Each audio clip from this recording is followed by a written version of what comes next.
um salário mínimo devia ser por volta dos 500. Nem chegava a 500 e um servente ganhava na ordem dos 700. Ok? Servente. Um servente. Hoje em dia um servente ganha, o salário mínimo anda nos quase 900 e um servente anda nos 1000.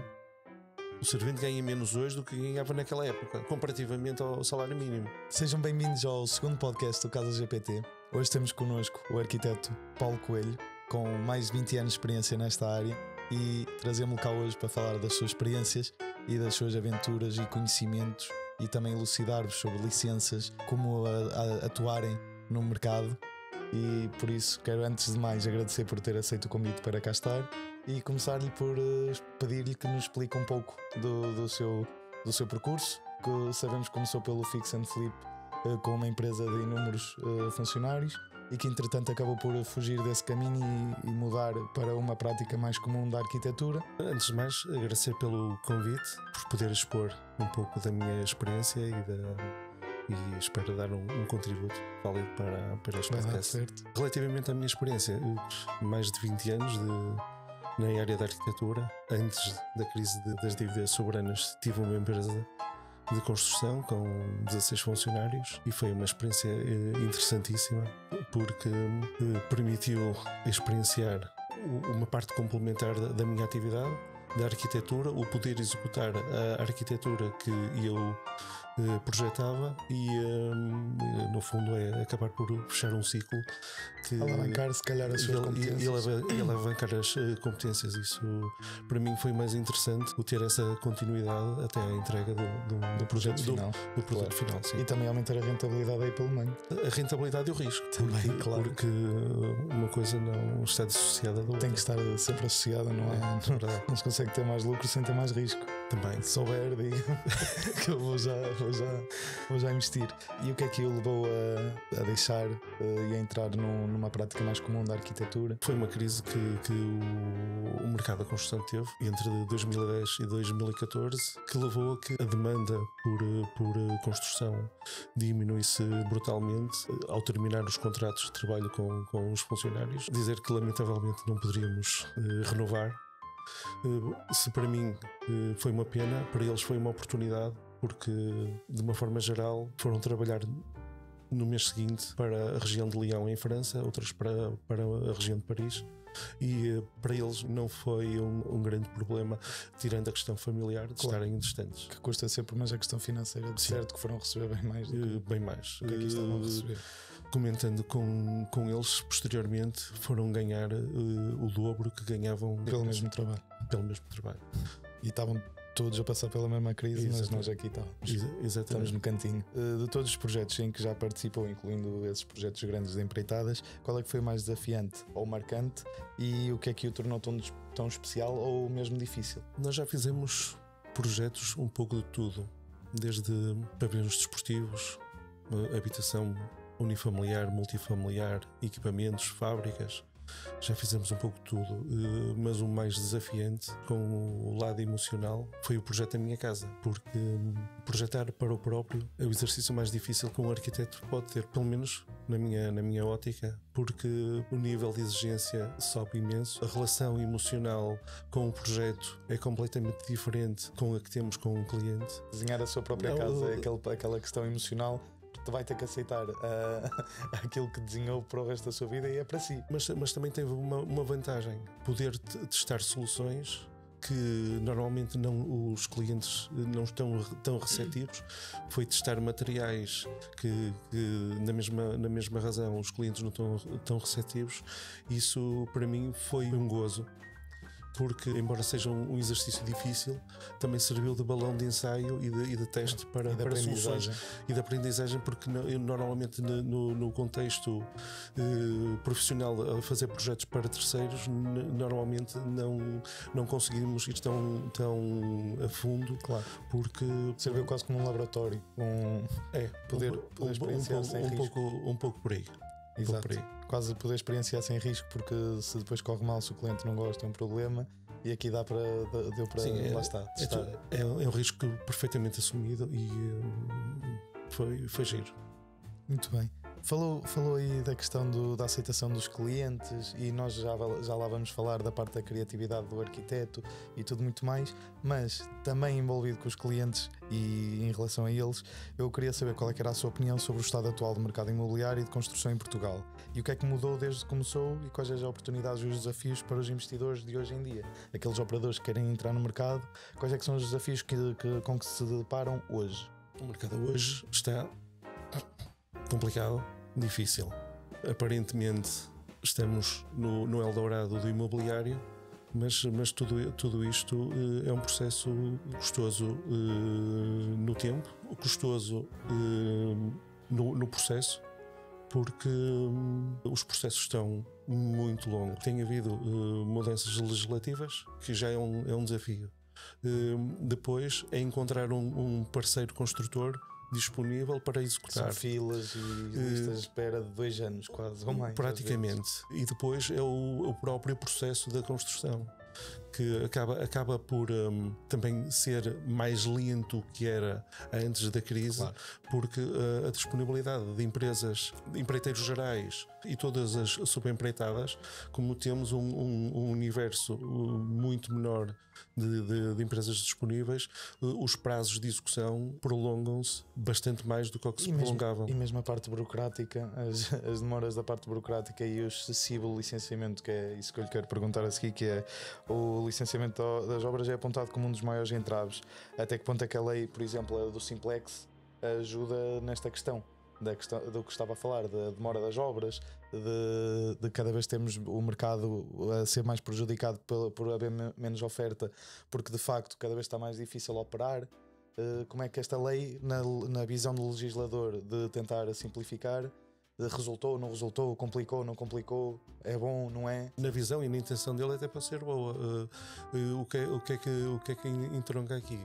Entronca na limitação de recursos humanos que os municípios têm para analisar o volume de projetos que são executados. Não há. E falo isto, nós trabalhamos com 11 câmaras municipais, que desde Famalicão até à região de Aveiro, e o panorama é mais ou menos semelhante entre todas. É a demora dos processos, embora haja uma perspectiva na nova legislação de um horizonte temporal para se poder fechar um processo numa Câmara Municipal, não acontece porque a queixa comum de todos os municípios é: não temos recursos humanos suficientes. Posto isto, qual é a solução? É deixarmos de correr os prazos e começarmos a pedir deferimentos tácitos? É um risco. É um risco que depois prejudica o mercado de outras maneiras, a nível de viabilidade dos edifícios, de áreas, daquilo que é legal, daquilo que não é, da propriedade em si. Porque o deferimento tácito poderá fazer sentido se tiver havido o cuidado de termos um projeto, entre aspas, incólume, claro, que não vai acrescer risco nem ao técnico nem ao promotor e nem para o proprietário em última instância, porque se estivermos a falar nesse nível de rigor, não me chateia a possibilidade de haver um deferimento tácito, porque há segurança. Mas isso era remediar o problema, não era resolvê-lo. Não resolve. Por exemplo, o que é que acha de, na Câmara, um processo ter que passar por 10 especialidades? Não sei se serão 10. Ter que correr tantas especialidades. Não seria mais fácil para a eficiência dos profissionais e para a melhor utilização dos mesmos e aproveitamento, haver o profissional, em vez de serem 10 especialidades, haverem 3 profissionais selecionados para cada projeto, uma seleção quase automática, cada projeto, estes 3 profissionais estão com ele, em vez de ter que respeitar listas de espera de processos e aquelas capas gigantes ali. Temos estes processos todos durante anos à espera de poderem ser levados a cabo pelos especialistas de cada uma das secções. Porque não haver uma seleção prévia? Estes 3 são para ti, estes 3 são para ti. Cada caso ter 3 profissionais, 4 profissionais, e eles levarem a cabo o processo. O licenciamento não seria mais ágil? Não seria mais rápido? Ou é necessário haver tanta especialidade? Porque eu sei que a competência de cada especialidade, como o próprio nome indica, é aquela especialidade. É a canalização, é a parte elétrica, é a parte das áreas, dos telhados, tudo bem. Mas é assim tão especializado que não dá para gerir de outra maneira? O processo que demora mais tempo, essencialmente, é a aprovação do projeto de arquitetura. Porque, em termos genéricos, a fase de especialidades acaba por ser um depósito, uma comunicação à Câmara Municipal das várias engenharias. As câmaras não vão analisar as engenharias. O termo de responsabilidade do engenheiro acaba por garantir todo o cumprimento da parte legislativa. Penso que os procedimentos, os processos internos das câmaras municipais é que poderiam, esses sim, ser otimizados, porque um requerimento que dê entrada numa Câmara Municipal vai para um departamento administrativo para verificação de se os documentos estão em conformidade ou não estão em conformidade. Podem estar aí uma semana, podem estar 15 dias. Daí passam para um técnico designado para a análise do processo, que vai fazer uma outra camada de análise dos próprios documentos. O fim dessa análise vai para despacho para o superior hierárquico. O superior hierárquico vai para a assinatura para o vereador designado que tutela aquela área. Depois regressa novamente ao setor administrativo para emitir um ofício para comunicar posteriormente a um promotor, a um requerente. São muitos passos, são muitos dias em burocracia, em processos que poderiam ser efetivamente otimizados. E que tudo isso leva imenso tempo e poderia ser efetivamente encurtado. Às vezes o tempo até de transportar de uma secção para a outra é um problema. Eu tenho o meu pai que conta que quando foi para construir a casa de família, que ele conseguiu o licenciamento extremamente rápido. Porquê? Todos os dias ia à Câmara, pegava no processo de uma especialidade, já está, assina aí para eu levar à próxima. E andava ele dentro da Câmara a pedir ao tio os favorzinhos para assina aqui, não se preocupe, eu levo para a próxima especialidade, não tem que se preocupar. E levava ele e andava sempre assim. Isto é um absurdo, isto não cabe sequer na cabeça de uma pessoa que queira que as coisas funcionem bem no seu país, que isto seja uma possibilidade e que se possa confiar mais no cidadão que não pertence aos quadros da Câmara para fazer o transporte eficiente e rápido do que aqueles que lá estão. Não faz sentido. E é isto, acresce, que é a próxima pergunta, que é: acresce esta dificuldade burocrática uma coisa que nós falámos já os dois, que é, além disto, todas as câmaras, as regras de requerimentos e as regras da submissão dos projetos entre câmaras são diferentes. Isto faz algum sentido numa perspectiva de otimização do mercado? O legislador não deveria ter atenção a isto e perceber, ok, será que faz sentido? Não deveria haver aqui uma uniformização dos procedimentos para que o mercado conseguisse fluir mais rapidamente e melhorado? Estamos a falar de uma mesma legislação. Estamos a falar de 308 municípios, 308 formas de interpretar essa mesma legislação, 308 formas de analisar um projeto. E a falta dessa uniformização é uma dor de cabeça para um técnico, para um investidor, porque nós trabalhamos com 10 ou 11 câmaras, cada uma tem as suas especificidades. E aquilo que é realidade para uma não é para outra, e fazer um projeto aparentemente deveria ser algo comum a todas elas e não é. Imagine trabalhar com 10, 11 câmaras, é uma dificuldade gigante para si ter que saber como é que cada uma delas quer a submissão, porque depois quando um arquiteto começa a ganhar experiência, e qualquer operador desta parte de licenciamento, imagino eu, estou a falar, mas não o faço, quanto mais experiência tem, mais rápido quer entregar o projeto. Ou seja, começa a ter as noções de como é que cada câmara funciona para ser eficiente. Isto, um arquiteto que trabalha com 10, 11 câmaras. Porque se um arquiteto quiser ter a escala nacional, trabalhar com os 300 e tais municípios, é quase impraticável. É impraticável, é impossível. Não é possível. Como é que vão conseguir fazer? Eu tenho uma equipa gigantesca em que há quase um arquiteto para especialista por município. Por município. É impossível. Isto não faz sentido nenhum. Não é gerível. Não faz sentido nenhum. Não podemos querer que o mercado cresça. Não podemos querer ter mais casas. Não podemos querer ter mais investimento no mercado e mais condições de habitabilidade para os menos capacitados. Não o podemos fazer quando, para construir, e quem realmente constrói e acrescenta o valor ao mercado, vê-se deparado com estas condições todas que são impraticáveis. Sim, há muitos obstáculos. É um absurdo. Não? E é isso que mesmo o investidor novo vai encontrar vai ter montes de dúvidas, vai se deparar com montes de dificuldades sobre, também não está claro sobre, por exemplo, o que é preciso para licenciar uma obra, quais é que são as licenças que eu necessito e o que é que basta comunicar se calhar só à Câmara em vez de licenciar, e por isso é que eu gostava de lhe pedir que esclarecesse esta parte do licenciamento da forma mais simples que conseguir, porque lá em casa as pessoas vão precisar disto, e quando é que é necessário licenciar e quando é que é apenas necessária a comunicação prévia, aquela questão de chegar à Câmara e dizer vou fazer obra. Eu colocaria as coisas em 3 planos. No âmbito das obras isentas, porque é possível fazer investimento imobiliário através de um processo simplificado de obras isentas, porque permite obras internas, reconstrução, sem passar pelo processo de um licenciamento propriamente dito.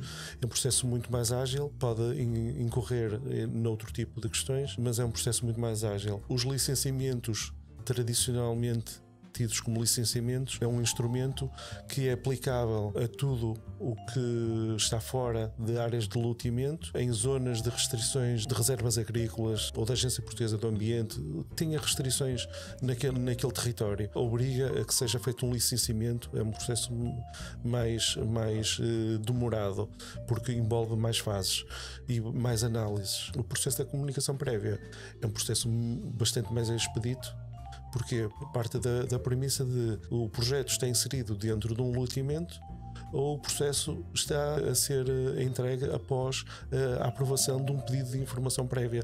Ou seja, ou tendo o loteamento ou tendo um pedido de informação prévia, automaticamente faça o projeto de arquitetura, faça essas engenharias todas, pede-se os pareceres que se tiver de obter e registra-se tudo ao mesmo tempo, e sumariamente em 30 dias úteis poderíamos ter uma autorização para começar a construir. É o processo mais expedito. Agora tem especificidades. Pois, só que isso quer dizer que mesmo na ausência de exigência de licenciamento, a Câmara continua a necessitar de estar dentro do processo, e continua o investidor e o operador a estar dependente da resposta da Câmara para o conseguir fazer. Ou como é que funciona esse aviso prévio? Eu aviso a Câmara, digo-lhe só vou começar a obra e começa, ou tenho que aguardar que a Câmara faça o parecer para eu começar? Imagina uma situação em que eu não vou mudar telhados, não vou mexer nas fachadas, quero remodelar a casa, uma obra de pouca relevância ou de pequena relevância. Sim. Vou começar, mas a seguir quero vender a casa, quero dividir em propriedade horizontal, o que seja. Mas não preciso de licenciamento porque eu não vou mexer telhados nem nada. Eu tenho que comunicar à Câmara por aviso prévio. Muito bem. Posso começar a obra? Não posso. Porque eu depois, quando for fazer a licença, se eu tiver as obras feitas para a licença de propriedade horizontal, sem ter a licença de obras da Câmara, eles não me vão aceitar. Afinal, isto funciona, não funciona? A ausência de necessidade de licenciamento é uma realidade? Não é? Acaba por não ser na prática. A Câmara está sempre envolvida na obra. E deve estar, porque estamos a falar das cidades, estamos a falar de imóveis, estamos a falar de infraestruturas. A Câmara tem de ser tida na solução. Os processos dos 2 são extremamente rápidos. A questão das obras isentas é um processo extremamente simplificado, é o requerimento, indicação de um empreiteiro, e a Câmara, poucas semanas, dá uma autorização para que as obras se possam realizar. Desculpe interromper, e essas obras isentas, um exemplo, para lá em casa saberem o exemplo de uma obra isenta? Imaginemos que temos um imóvel antigo, imaginemos a casa da nossa avó. Temos uma ligação emocional, queremos até fazer ali uns melhoramentos e atualizar um layout. Através desse requerimento de obras isentas, podemos fazer uma reestruturação interna total. Se tivermos de mexer em elementos estruturais, temos de ter uma assessoria e um termo de responsabilidade do engenheiro que nos vai dar cobertura técnica à obra que estamos a realizar. Desde que não mexemos na forma da cobertura nem na forma das fachadas, estamos completamente à vontade para fazer uma obra nova no interior da habitação da nossa avó. Tranquilamente. 3 semanas entre o requerimento e um despacho é perfeitamente possível. Okay. O licenciamento para o mesmo exemplo, se passasse por poderia demorar, na melhor das hipóteses, meio ano. Ou mais. Na melhor das hipóteses. Sim. Na melhor das hipóteses, meu. Muito bem. Eu agora queria dar aqui uma curva aos temas e queria ir para uma coisa que a mim pessoalmente me deixa fascinado e empolgado, que é a parte tecnológica, as inovações tecnológicas no mercado imobiliário e a parte da sustentabilidade. Também como está cada vez a ser mais publicitado e uma exigência já quase consuetudinária de vamos investir nisto. E eu queria saber a sua opinião em relação a tecnologias como a impressão 3D das casas, aqueles vídeos que agora se vê por todo lado, casas com betão a serem impressas em 3D e a questão das casas modulares e pré-fabricadas, e qual é que é a sua perspectiva dessas tecnologias e da aplicabilidade delas no mercado, e como é que isto pode influenciar, como é que não pode, a qualidade da construção, que sabemos que as modulares se calhar não são tão permanentes como uma casa de construção tradicional. Qual é a sua opinião em relação a isto? E como é que vê esta evolução? Sim, relativamente à questão da sustentabilidade, o acréscimo que nós vamos ter, vamos obter mais conforto térmico, vamos obter melhor qualidade do ar, vamos obter melhor operacionalização da casa no longo tempo, vamos ter economia energética e de escala também, porque vai ser muito mais rápido construir. Isso na parte industrial. Tocando na questão da industrialização, é um caminho porque vai criar previsibilidade ao investidor imobiliário, porque vai conseguir encomendar estruturas. Neste momento, cá em Portugal já é possível estrutura industrializada de betão armado, mas betão armado é possível essa industrialização neste momento, fachadas também.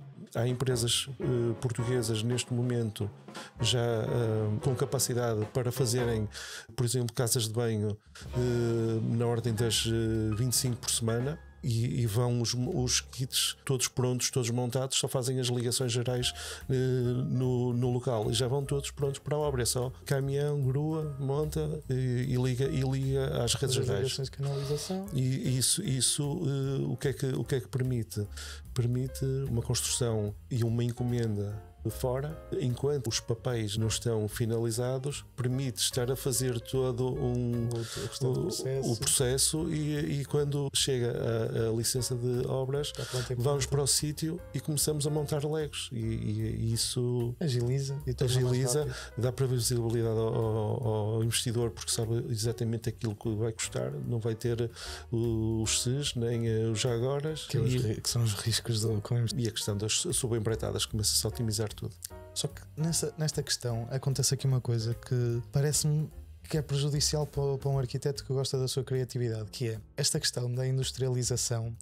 Só é possível porque o número de modelos no catálogo não é do mais diverso que existe, ou seja, há ali uma uniformização de designs, há ali uma uniformização de questões arquitetónicas que me leva a fazer a seguinte questão, que é, em Portugal, com esta questão dos licenciamentos, as fachadas e tudo, sabemos que em zonas das cidades não podemos construir de outra maneira que não é aquela que as câmaras exigem, e está tudo bem até aí, mas em Portugal vê-se a arquitetura e a criatividade dos arquitetos um bocado já limitada.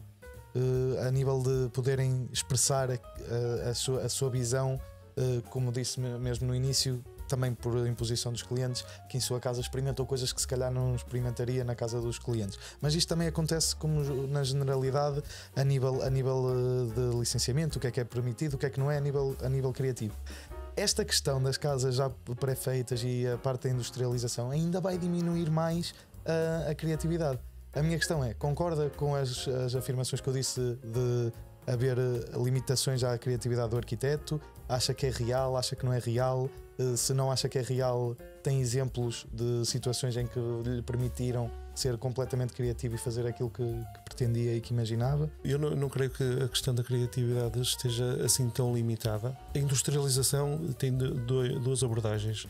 Uma é ter uns imóveis de catálogo em que um arquiteto já estudou umas soluções, a empresa fez um sistema de produção otimizado para entregar um determinado produto para um determinado cliente, e é como comprar um carro e pode colocar mais um extra ou menos um extra, mas parte de uma base pré-definida.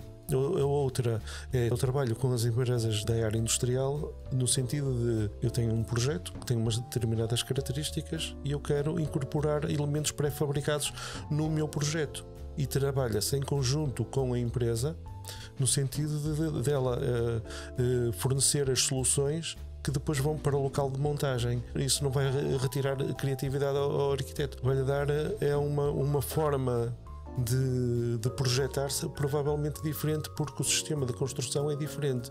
Ele vai ter que reaprender algumas coisas nesse sentido, porque o sistema de construção normal de alvenaria e de betão tem as suas limitações. Um arquiteto que está habituado a fazer projetos comuns, ter um desafio de fazer um projeto de uma casa com estrutura de madeira e outro tipo de revestimentos, vai ter que aprender, e essa aprendizagem acaba por ser benéfica para todos, porque o arquiteto vai dar uma perspectiva à empresa industrial da perspectiva dele. Sim.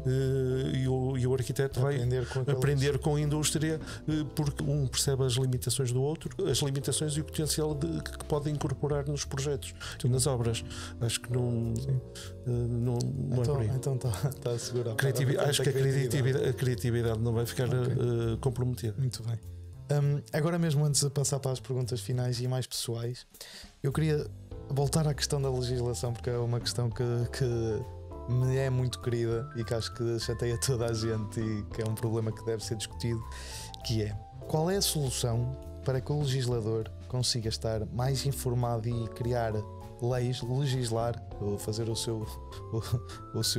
sua função de uma maneira mais informada, mais consciente da realidade daquilo que é o mercado? Já falámos na hipótese da criação de um grupo de pessoas, de uma comissão que informasse o legislador, composta por arquitetos, engenheiros, tudo mais. Como é que vê esta oportunidade? Como é que acha que isto deveria ou não acontecer? Como é que deveria ser implementado? Quem é que eram os profissionais que lá deveriam estar, a par com o legislador? É quem pensa a obra e quem executa a obra, e depois então o Estado numa fase seguinte, porque não deveriam ser gabinetes de advogados a definir os critérios e as leis para que depois os arquitetos e os engenheiros interpretem. O percurso deveria ser ao contrário, deveria ser: nós temos estes requisitos, temos esta quem realmente percebe. É quem realmente percebe, é a indústria que está na prática, e para isso deveriam ser as ordens profissionais, arquitetos e engenharia,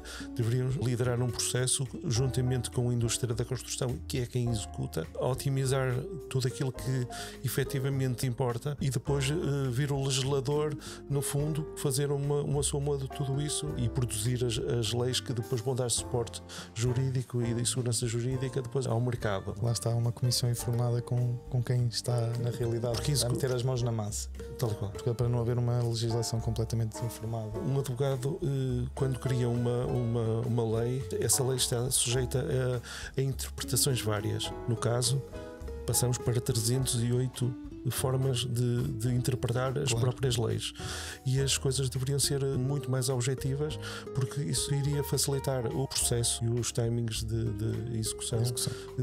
Seria benéfico para todos. Muito bem, acho que ficámos aqui com uma ideia do seu ponto de vista em relação a como o mercado está-se a comportar e as necessidades do mesmo. Eu agora queria saber, a nível pessoal, queria que me dissesse, olhando para a sua carreira, qual é que foi a maior lição que aprendeu, e se tivesse de recomeçar, o que é que faria de diferente?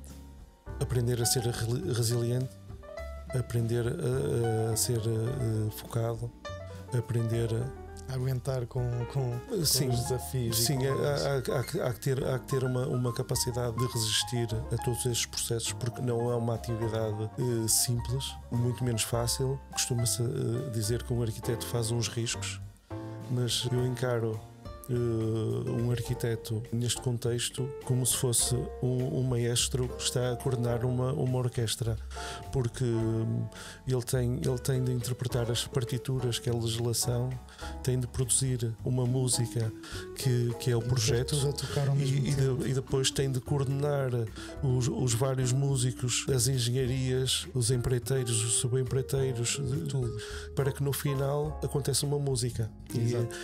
Ter a capacidade de superar obstáculos e desafios. Para isso é preciso muito, como eu digo, resiliência, foco e muita objetividade, porque para alguém se perder e no caminho, em tudo isso, acaba por desistir facilmente e optar por outro caminho. E que conselho daria a alguém que está agora a começar a investir em imóveis e a explorar o setor imobiliário, ou mesmo a algum arquiteto que esteja agora também a começar a sua carreira? Em primeiro lugar, estudar bem os negócios, analisar bem os negócios, recorrer a um arquiteto que lhe faça uma análise regulamentar. É essencial, porque isso vai-lhe diminuir o risco da operação. É um mercado giro, é um mercado interessante, mas há que ter cautelas, porque é muito fácil termos deslumbres e depois nos detalhes é que as coisas podem correr muito mal, e por isso primeiro contratem um arquiteto. Exatamente. Peçam uma análise. Isso não há de custar tanto quanto isso, e aí tomam uma decisão mais informada, com menos risco, depois dar o passo seguinte ou avança para negócio, porque efetivamente há segurança e não há incerteza, ou então esquece porque não é viável e não perde dinheiro. Muito bem, acho que foi uma boa mensagem. Agora temos uma pergunta do público. A pergunta do público é: um investidor, quais é que são os erros mais comuns que comete e o que é que ele deve evitar fazer? Precipitação, talvez. Às vezes os aparentemente bons negócios carecem sempre de análise, e não formalizar nada sem que haja uma segurança regulamentar, porque entre comprar um imóvel custa o que custar e ele tiver um potencial legal, objetivo, seguro, é uma coisa. Pode dar-se o caso de avançar-se para uma compra não informada, não estruturada, e depois aquilo que aparentemente era algo muito bom destrói a rentabilidade, e isso acima de tudo. E muita gente fica escaldada na primeira tentativa e depois já não vai para a segunda. Já não vai para a segunda. E era uma questão de se preparar melhor, não ir logo no primeiro e se calhar aguardar. É um problema e um erro que no geral toda a gente está a começar, acaba por cometer, porque quer fazer muito rápido, quer meter as mãos na massa. Só que lá mas pode fazer rápido na mesma, mas com a ajuda de quem sabe, não tentar aprender tudo sozinho. Se calhar lá está, contratar um arquiteto para fazer uma avaliação prévia. Totalmente de acordo. Claro. Totalmente de acordo. Posso até dar o exemplo de: eu trabalho com várias imobiliárias e por vezes os agentes imobiliários têm bons negócios, aparentemente, mas que só têm um lado da moeda, que é a questão muitas vezes do preço e de uma hipotética boa solução. Só que há outra face da moeda. É quase fast food. Muitas das vezes são imóveis colocados à venda sem uma devida análise, que aquilo vai ser bom para o vendedor e para a imobiliária. Não vai ser bom para o comprador, porque o comprador na sua inocência e desconhecimento, no seu desconhecimento, vai confiar e vai comprar na expectativa de receber muito, mas não acaba acaba por ser e passa a ser uma casa para investimento, para um problema, ou para ter uma casa no meu currículo de casas. E então agora, qual é que é o tipo de operação que está a dar mais dinheiro no mercado? Muito fácil. Muito fácil? Muito fácil. Reconversão de espaços de escritórios e espaços comerciais para a habitação. Tenho exemplos de clientes que conseguem margens de 30%, 40% em 3-4 meses de obras. O processo de projeto é relativamente simples. É uma comunicação prévia com prazo, obriga a um determinado requisito que o imóvel não cumpria, mas vai ter que passar a cumprir porque foi transformado em habitação. Mas tenho exemplos de clientes que conseguem fazer 3-4 operações anuais com rentabilidades acima dos 30%. Quais é que são as condições? Ou seja, eu tenho um escritório, certo? Estou aqui no centro da cidade, tenho um escritóriozinho, era da família e tal, um caso hipotético, e decido, quero transformá-lo numa habitação. O prédio, aquilo não está com a licença para a habitação. Quais é que são os passos que eu tenho que fazer para aquilo poder realmente ser uma habitação e poder vender aquilo como uma casa? Primeiro, contratar um arquiteto. Exatamente. Pedir uma análise do imóvel, fazer-se facilmente uma análise não tanto da parte regulamentar, mas da parte espacial do projeto. Qual é o potencial que eu posso incrementar naquele espaço para obter um determinado resultado? Claro. Depois disso, perceber-se que eu posso transformar aquele espaço numa habitação de uma determinada tipologia, perspectivar em mercado aberto quanto é que vale aquela tipologia naquela zona. Claro. Conclusão, conseguimos facilmente ver uma relação entre o custo e o preço de venda. A incorporação de obras num espaço já executado é relativamente económica. Sim. Vamos chamar assim.